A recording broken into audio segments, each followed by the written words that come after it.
નિવેદન પર ગોરધન ઝડપિયાએ કર્યા છે શાબ્દિક પ્રહાર। જ્યાં વિશ્વ આદિવાસી દિવસને લઈને કોંગ્રેસ પ્રદેશ પ્રમુખે નિવેદન કર્યું હતું। આદિવાસી સમાજને સૌથી વધુ અન્યાય કોંગ્રેસે કર્યો હોવાનો આરોપ ગોરધન ઝડપિયાએ લગાવ્યો। આદિવાસીને જમીનના માલિક બનવાના અધિકાર તો ભાજપે આપ્યા છે।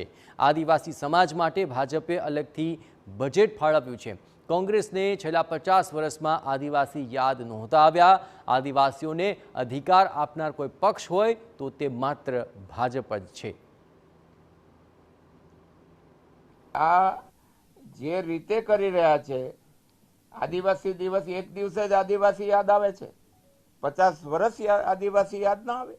શાસન કર્યું ત્યારે આદિવાસીઓને માલિક બનાવવાના અધિકાર અમે આપ્યા। અને નરેન્દ્રભાઈ મોદીજી જ્યારે અહીંયા મુખ્યમંત્રી હતા ત્યારે ટ્રાઇબલ બજેટ અલગથી વનબંધુ યોજનાનું, આ યોજનાનો એક પાઈ પણ બીજામાં વાપરી ન શકાય અને ટ્રાઇબલ કમિટીઓ બનાવીને ટ્રાઇબલના અધિકાર ભારતીય જનતા પાર્ટીએ આપ્યા છે।